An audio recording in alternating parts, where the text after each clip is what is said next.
Hello, everybody. I am going to read you chapters 7 and 8 of Bob. Chapter 7, Livy. Open the door already! You've been in there for 15 minutes! It's taken me 10 minutes of talking through the closet door to convince Bob to take off his soaking wet chicken suit and change into something dry. And now he won't come out. No. Come on! I try to turn the knob, but he must be holding it on the other side. No. Come on! Bob doesn't answer at first, and then he says, "You don't say please very often, do you?" He sniffs and says, "Old Livy did not like to say please either." He's right. I don't like to say please. I don't mind the polite please, like when you want someone to pass you the mashed potatoes, but I don't like the begging kind of please. Please, I say. "I'm considering it," Bob replied. "Pretty please, how bad can it be?" He swings the door open, and there is Bob, arms crossed tightly over his narrow chest. He is wearing my old tutu. He looks smaller in the tutu than he did in the chicken suit. "It's not so bad. At least both your feet are attached," I say. "It was this or a bathing suit," he replies. I probably would have gone with the bathing suit because the tutu looks itchy. "Maybe you could get me something else to wear." "When you're in town tonight?" Bob's eyes begin to shine. "In grand soap operas, someone is always going into town to shop." "I'll try, but it might be hard to get my mom to buy me something that's your size." He looks at me, and one side of the tutu sticks up in a funny way, like it's been pressed up against the closet wall for the last 5 years. That, plus Bob is dead serious, and it makes me look like I want to hug him, but I don't. Suddenly Bob smiles. "Do you have time for chess?" "Wait, you play chess?" "Your dad taught you, and you taught me," he says. A little wiggle at the back of my head tells me he's right. "I'll set up the board," Bob says, running to the closet. "I've been practicing myself. I mean, technically, it's always been me against Mr. Monkey, because I make all the moves for him." "Who usually wins?" I ask. He scratches his head. That's the other thing. "We only have white chess pieces, so we share them. I always forget whose pieces are whose. I wish I could find the black ones." "Black chess pieces? I know where those are," I say. "You do?" Bob does a little jump, which is really cute because of the tutu. "Well, don't just stand there. Get them." When I get to the kitchen, Gran is standing by the window, reading a letter and frowning. "You've been up in your room a lot," she says, switching to a smile. "Is everything all right? Are we still on for making that cake tomorrow?" "Yes, everything is great. But do you know where the chess pieces are? You know, the black ones you showed me yesterday?" "Well, of course." She drops the letter on the kitchen table next to the ripped open white envelope, and I realize Gran is reading the letter that the neighbor was twisting in his hands this morning. He looked miserable when he was holding it. Now Gran has it? And she looks miserable, but she's still smiling. When Gran turns away, I tilt my head and read the words at the top of the page that says Bank of Australia.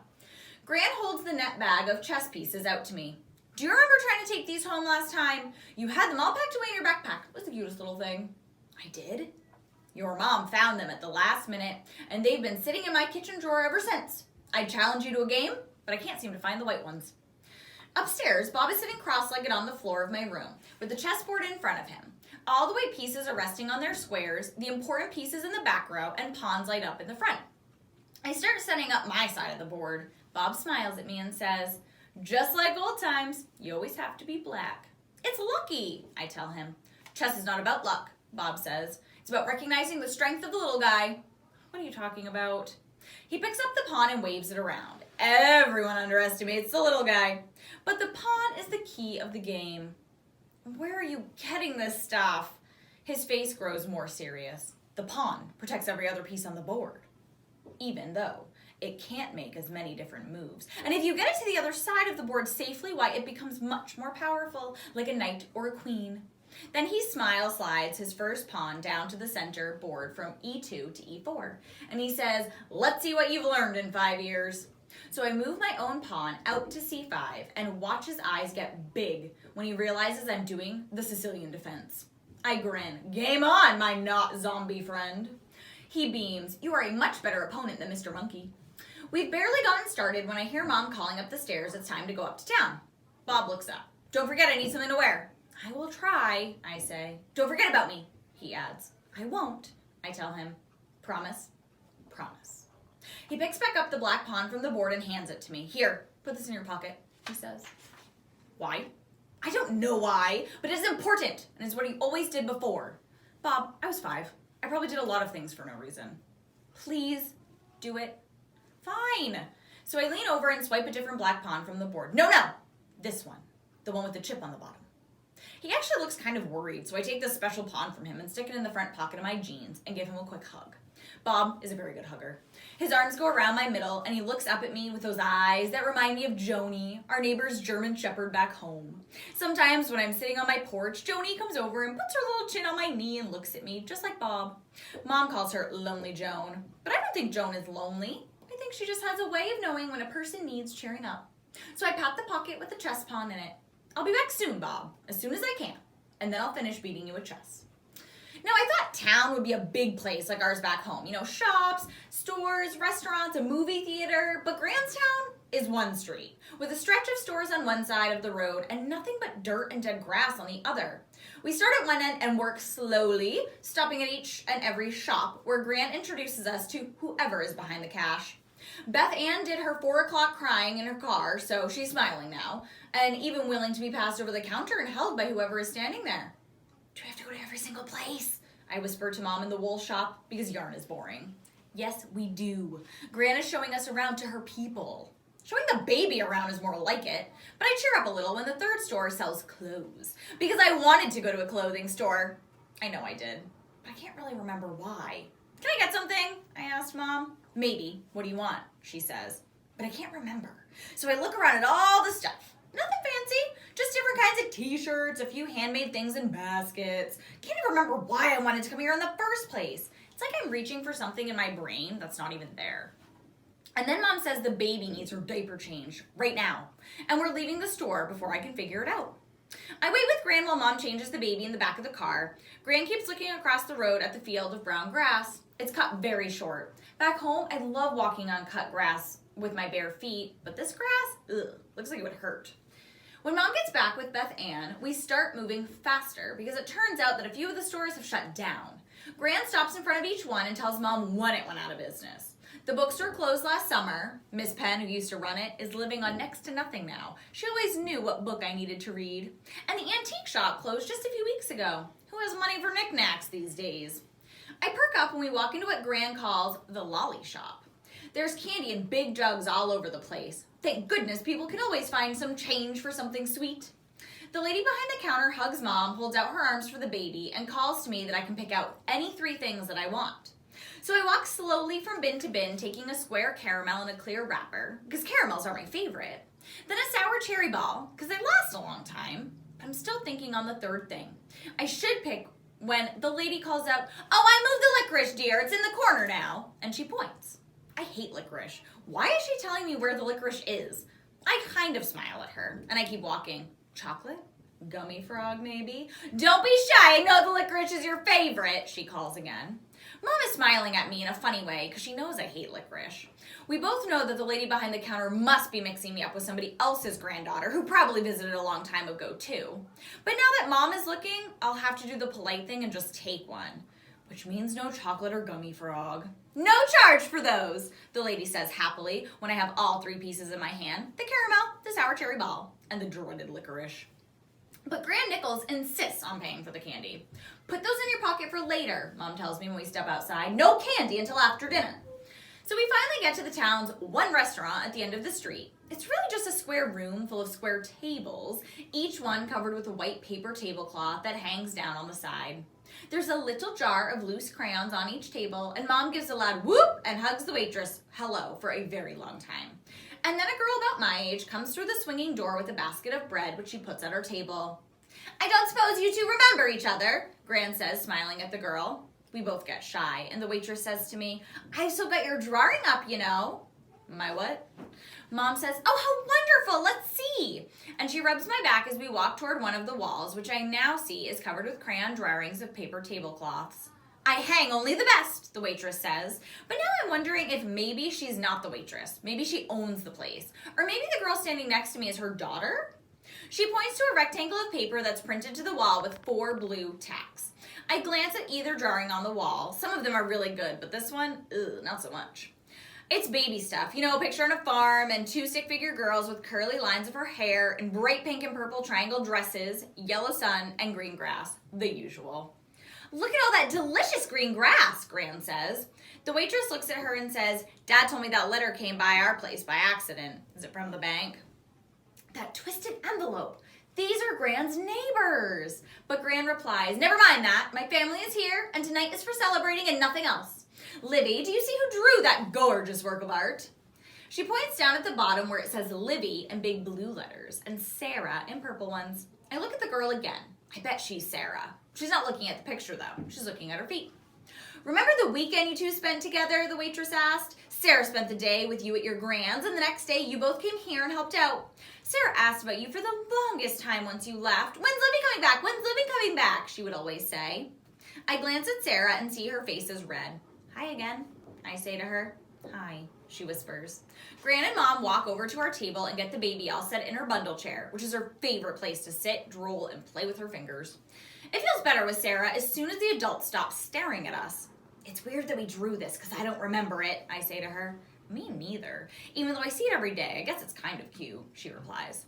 I look at the drawing again. It is cute. Actually, it's colorful and has horses and pigs in the yard and a chicken house. You must have drawn the horses, I tell her, because I still can't draw them. Maybe I did. I have no idea. What the heck are those supposed to be? She points to a clump of circles with stick feet. I think they're chickens. See the little red things on their heads? And as I look more closely, I see that one chicken, unlike the others, has a carefully colored green face. Weird. I point to the drawing above ours, a black dog with a white chest. That one is so good, I say. My little brother drew that, Sarah replies. He's 7, but definitely the official artist of the family. Danny, that little kid drew this? Wow. Hey, do you like licorice? I ask Sarah, and reach into my pocket and take out my loot. Sarah laughs and says, you carry chess pieces around? I look at the pawn in my hand, and it's like a door swings open in my mind.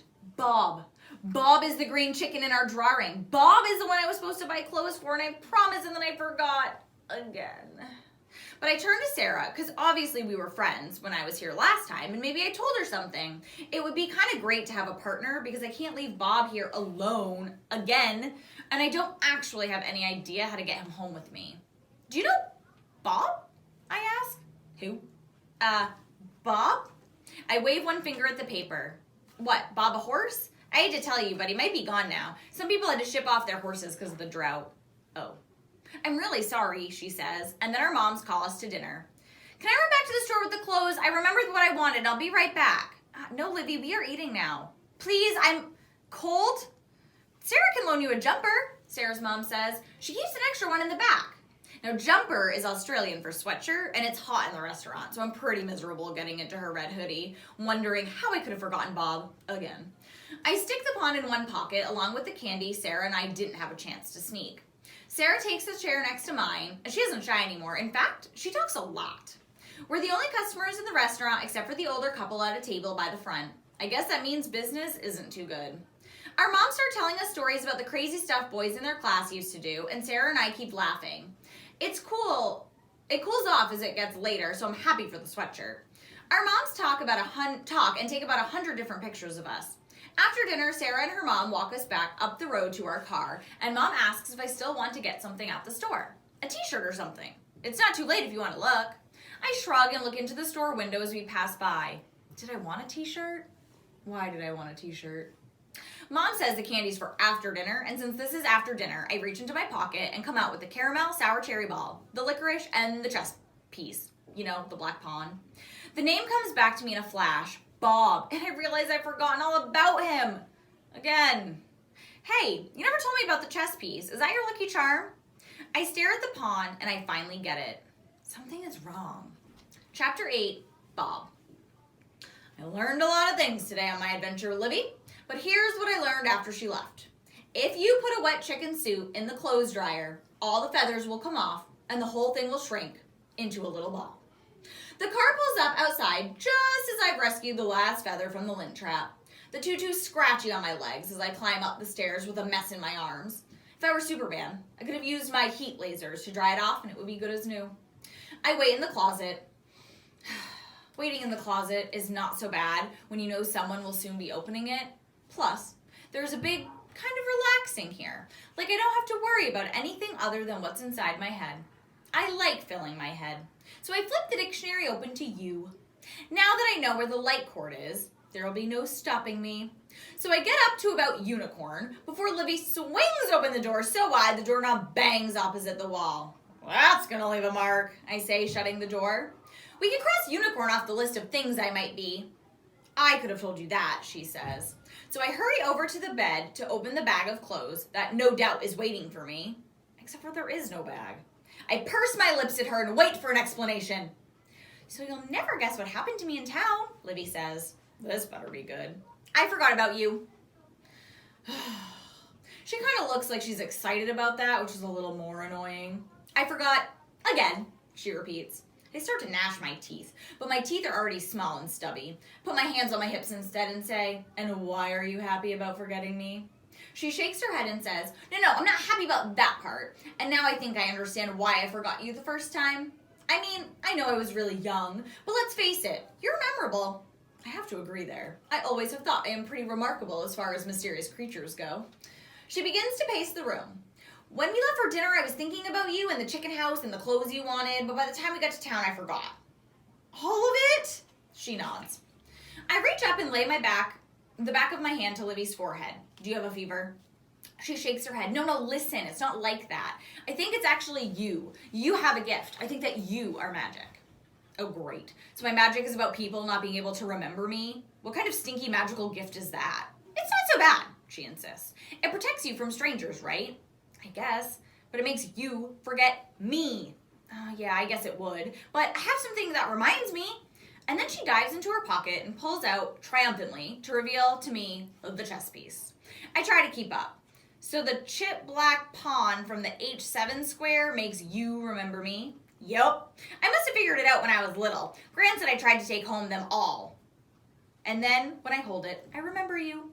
She lowers the pawn back onto the board so it can continue its job of protecting the king. It wobbles as she sets it down. We both reach out to steady it, and our hands close at the same time, and our eyes meet in surprise. We had clutched the same pawn between us before. Back then we laughed and rolled around the floor pretending to fight, but now we just look at each other. This action, this coming together, it has linked us somehow. Livy's right about magic. For some people to forget about me when they are a certain distance away, but this pawn must resist it. This means Livy didn't really forget about me when she left. Well, she did, but not on purpose, because she didn't have the pawn. Knowing this makes a big difference. Finally, we let go. See, I was right about pawns being powerful, I tell her. Don't go getting a big head about it. She reaches into her pocket and pulls out a wrapped up caramel and a piece of black licorice. I grab for it. My favorite!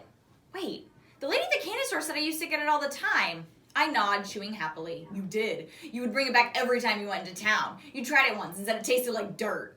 Well, that does sound like me, Livy says, popping the caramel into her mouth. Where'd you find the black chess pieces anyway? I ask as I savor my delicious treat.